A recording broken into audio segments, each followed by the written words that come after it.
Okay, Simon Ruthers from Oxford Capital. You very kindly spoke at our BPR masterclass today. You spoke on the topic of liquidity specifically. We surveyed advisors and liquidity was one of their big concerns with BPR.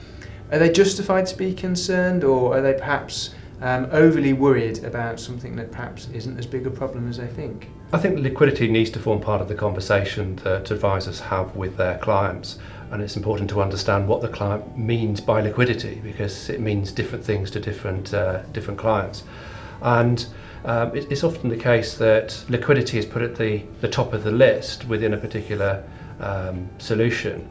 But when you actually step back and look at a client's overall portfolio, liquidity can be provided from other aspects of a client's finances, and the fact that it's prudent planning for a client to have a contingency fund which meets any short-term expenditure, and then you only need to look at your investment assets should that contingency fund be exhausted. So effectively you're using your invested assets to replenish your short-term money. And I think the need for liquidity is often overstated by clients, and the fact that if you go through some scenarios with a client and say, well, what would the impact be of a particular event and what's the likelihood of that particular event, they start to realise that they're probably being slightly conservative as to the amount of money that they want to hold in cash or near cash. At the event we talked about having money in case the roof blows off the house. It's like, has that ever happened? Well, it's a no, and what would happen if it did? Well, I'd claim on my insurance. But the client still feels as though they need to have sufficient money in cash or near cash in order to address that particular situation. So I think it's a relevant point for advisors and clients to discuss, and then structure the solution accordingly. Integrating BPR as part of a wider portfolio, looking at the liquidity at a portfolio level, both, and when you look at BPR solutions, you can even build a portfolio of BPR assets, each exhibiting different liquidity profiles, from something which is available to clients within, say, 1 month, to something which may be taking 12 months to provide liquidity. But if you've got that visibility as to when you might need it, you can plan accordingly, and you don't put all the money on the same liquidity profile, because invariably that can dilute returns. So there is that trade-off. A bit like if you put money on deposit, if you want it back immediately, you get a lower return than if you can commit the money for longer term.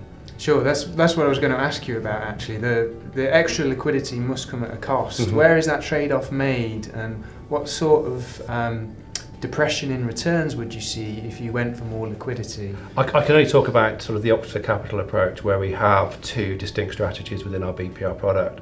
One which is an access strategy, which is very much orientated around lending activity, where you've got high degrees of liquidity, you're running a loan book, and obviously deriving a return for investors on the interest that you receive on those loans. There's a degree of drag because the money won't be deployed fully. Obviously interest rates can fluctuate as well, and that's against the backdrop of our return strategy, which is a traditional investment equity-based approach, where you're obviously looking to deliver a higher return to investors. So if you're in a situation where you're wanting to manage liquidity, and what we're seeing for most clients is a situation where they will put some money in the access strategy, but invariably the majority of their commitment would be into the return strategy, because that can deliver a slightly higher return. We're targeting 3% on the access strategy, we're targeting 5% on the return strategy. It may appear it's only 2%, but if you convert that in terms of the relative outperformance, it's almost double that you can achieve on the return strategy, and obviously that's this reflective of the way in which we can utilise the funds that have been invested. Yeah, seems logical. And finally, I just wanted to ask you on the relief itself. And people are concerned about the election, people are concerned about a sort of change of emphasis from HMRC, people are concerned about negative press around aggressive avoidance. What are your thoughts on that in relation to BPR? Do you think it's under any threats? Do you think people are too concerned about that? It's been around for a long time, so perhaps people are a little bit overly cautious. What do you think? I think with any legislation, obviously BPR is a statutory relief, but it's how you interpret it. It's making sure you remain within the spirit as well as the letter of the legislation. I think the challenge is in an environment of change, you can only plan based on the certainties of today, but acknowledge the potential implications of a change tomorrow, making sure that your structures are flexible and can accommodate it. If you look at the challenges faced by the country and looking at ways in which HMRC can raise revenues, I think there are areas which will receive attention sooner. If you look at the main costs of the reliefs provided in the IHT space, then the biggest cost is the inheritance tax nil rate band, whereas BPR is a relatively modest cost. I think last time I looked at it, it was a few hundred million that was being claimed on an annual basis. It could be targeted. I think what you need to be aware of is the spirit, as I mentioned earlier, and making sure that you're running true trading businesses, because if you're running businesses that can naturally provide you with a defence, then it becomes more difficult for a challenge to emerge from HMRC.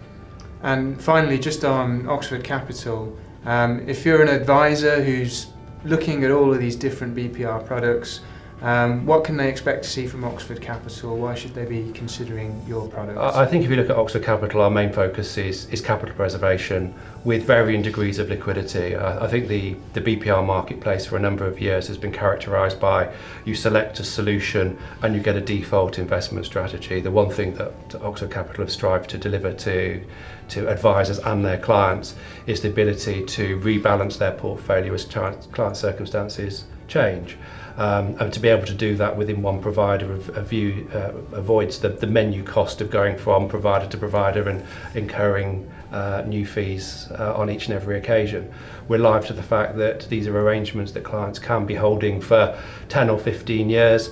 During that period, their investment requirements can and will change, and it's important to provide clients with that option. And I think also fees are something that needs to be considered, and we're very alert to the fact that fees can erode the returns that clients can receive.